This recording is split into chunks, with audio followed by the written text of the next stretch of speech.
ತಿಳಿಸ್ಕೊಟ್ಟಿದ್ದೆ. ಈಗ ಕೈ ಕಾಲಲ್ಲಿ ಜೋಮ್ ಉಂಟಾಗುತ್ತೆ, ಮರಗಟ್ಟುವಿಕೆ ಯಾಕಾಗುತ್ತೆ ಅಂತ ತಿಳಿಸ್ಕೊಡ್ತೀನಿ. ಕಿಡ್ನಿ ಸಮಸ್ಯೆ ಇದ್ದರೆ ಜೋಮ್ ಬರ್ತದವ್ರಿಗೆ ಜಾಸ್ತಿ, ಮಧುಮೇಹ ಸಕ್ಕರೆ ಕಾಯಿಲೆ ಇದ್ದರೆ ಜೋಮ್ ಬರ್ತದೆ, ಆಮೇಲೆ ವೆರಿಕೋಸ್ ವೇನ್ಸ್ ಇದ್ದರೆ ಜೋಮ್ ಬರುತ್ತೆ. ಇದಿಷ್ಟು ಆರೋಗ್ಯದ ಸಮಸ್ಯೆಗಳಿಂದ ನಿಮಗೆ ಮರಗಟ್ಟುವಿಕೆ ಅಥವಾ ಜೋಮ್ ಬರುತ್ತೆ. ಇದಕ್ಕೆ ಚಿಕಿತ್ಸೆ ಏನು?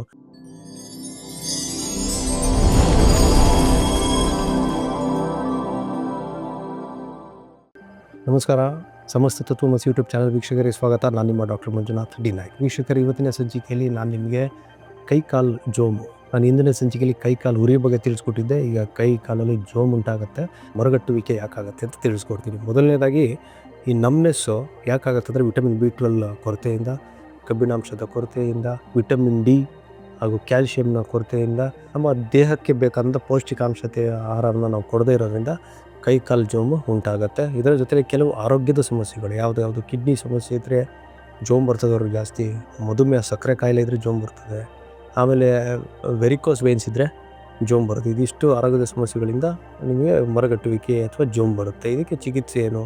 ವ್ಯಾಯಾಮ ಮಾಡೋದು. ಮೊದಲನೇದಾಗಿ 30 to 45 ಮಿನಿಟ್ಸ್ ನೀವು ಎಕ್ಸಸೈಸ್ ಮಾಡಲೇಬೇಕು.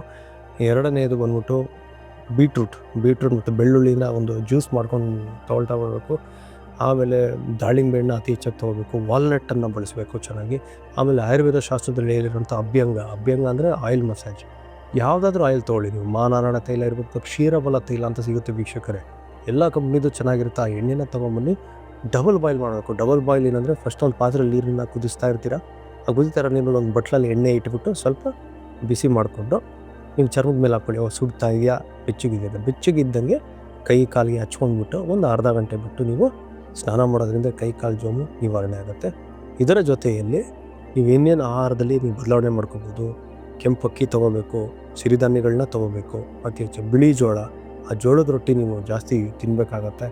ಆಮೇಲೆ ಮೊಟ್ಟೆ, ಎಗ್ ವೈಟ್ ನೀವು ನಾನ್ ವೆಜ್ ತಿನ್ನೋದು ಎಗ್ ವೈಟನ್ನು ತೊಗೋಬೋದು. ಆಮೇಲೆ ಜ್ಯೂಸ್ಗಳಲ್ಲಿ ಹೇಳೋದಾದರೆ ನಾನು ಹೇಳಿದ ಬೀಟ್ರೂಟ್ ಜ್ಯೂಸ್ ಹೇಳಿದ್ದೀನಿ, ಅದರ ಜೊತೆಲಿ ಕಲ್ಲಂಗಡಿ ಹಣ್ಣನ್ನು ನೀವು ತೊಗೋಬೋದು. ಆಮೇಲೆ ಅವಾಯ್ಡ್ ಮಾಡಬೇಕಾಗಿರೋಂಥ ಪದಾರ್ಥಗಳೇನು? ಆಲೂಗಡ್ಡೆ, ಬದನೆಕಾಯಿ, ಗೆಡ್ಡೆ ಗೆಣಸು, ಹುಳಿ ಇರೋ ಹಣ್ಣುಗಳನ್ನ ಅತಿ ಹೆಚ್ಚಾಗಿ ತಿನ್ನಬಾರ್ದು. ಆಮೇಲೆ ಎಣ್ಣೆಲಿ ಕರೆದಿರೋ ಐಟಮ್ಗಳನ್ನ ತೊಗೋಬಾರ್ದು. ನೀರನ್ನು ಚೆನ್ನಾಗಿ ತೊಗೊಳ್ಳಿ, ತುಪ್ಪವನ್ನು ತೊಗೊಳ್ಳಿ, ದೇಹಕ್ಕೆ ಒಳ್ಳೆ ಲೂಬ್ರಿಕೇಷನ್ ಸಿಗುತ್ತೆ.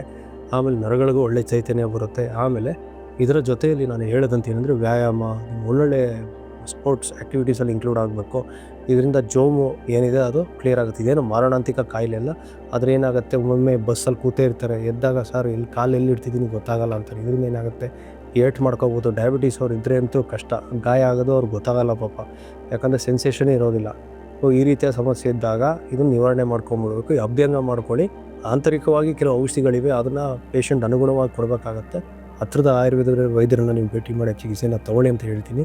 ಮುಂದಿನ ಸಂಚಿಕೆಯಲ್ಲಿ ಭೇಟಿ ಮಾಡ್ತೀನಿ ವೀಕ್ಷಕರೇ. ಸಂಚಿಕೆಯನ್ನು ವೀಕ್ಷಿಸಬೇಕಾದ್ರೆ ನಮ್ಮ ತತ್ವಮಸಿ ಯೂಟ್ಯೂಬ್ ಚಾನಲ್ನ ಲೈಕ್ ಮತ್ತು ಸಬ್ಸ್ಕ್ರೈಬ್ ಮಾಡೋದು ಮರಿಬೇಡಿ. ನಮಸ್ಕಾರ ವೀಕ್ಷಕರೇ.